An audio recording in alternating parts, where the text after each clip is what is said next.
On the island empire of Cantha, a mysterious plague has begun turning people into the Afflicted, vile monsters who attack anyone they see. The heroes of Tyria are called the Kaining City, the capital of the Canthan Empire, to help find the source of the Afflicted with a monastery master and half-brother of the Emperor, Master Togo. After some investigation, you find out that an ancient warrior by the name of Shiro Tagachi has begun twisting the souls of the recently dead to invade Cantha, and whose very presence corrupts anyone nearby into Afflicted. Then you get some backstory. You see, 200 years before the events of Factions, Shiro Tagachi was the Emperor's most trusted bodyguard. After a single encounter with a demonic fortune teller, Shiro became convinced that the Emperor was going to kill him. He decided the best possible course of action with that information was to kill the Emperor in the middle of a religious ceremony and lock himself inside the Harvest Temple. The champions of the two main vassal states to the Empire, the Luxons and the Kurziks, charged into the temple with a small army to defeat Shiro. This went poorly, and only a single Luxon champion, Archemorus, and a single Kurzik champion, Victor, remained standing. A lone assassin named Vizu snuck into the temple and mortally wounded Shiro by stabbing him in the back, but she let Archemorus and Victor have the killing blow because kill stealing has always been kind of a dick move. Shiro's death turned the Kurzik's forests to stone, and the Luxons seeded Jade in an event called the Jade Wind.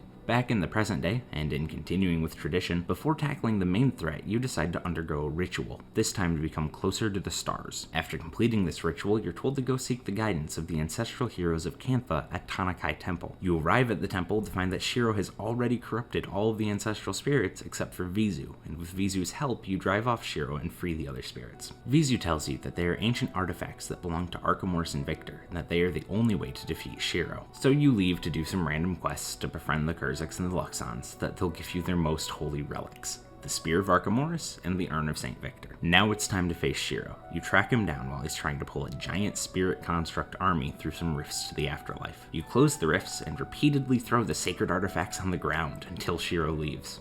You actually throw them on the ground. That's a mechanic. You don't actually kill him though, and Master Togo decides that you need to get more buddy-buddy with the Kurziks and the Luxons so that they'll actually work together to defeat the world-ending threat instead of continuing to fight each other for reasons that literally nobody remembers anymore. After some more quests to make the two factions understand the power of friendship, Togo shows up again and says you should totally go with him to the Harvest Temple where Shiro killed the Emperor and ask for the help of the ancient dragon Kunavang. Since this worked out the last time you tried it, you go with Togo, only to find that Kunavang has also already been corrupted by Shiro. Don't worry though, you beat the evil right out of her. Kunavang teaches you some holy magic and tells you that Shiro's actually been working toward completing a ritual that will allow him to fully manifest in the world again, and the last component he needs for the ritual is the blood of someone from the royal line. You race back to Kaining City to protect the Emperor and arrive just as Shiro is about to kill him. Not thinking any of his plan through, Master Togo bum rushes Shiro to protect his brother and is killed. And since Togo's blood is just as good as the Emperor's, Shiro shrugs this off and completes his ritual. Now, since all of the work you've put into stopping him from returning is worthless, you decide to confront Shiro with the tried and true plan of combining violence and dragon magic. Using these two skills, you kill Shiro dead a second time, stopping the plague and saving Cantha.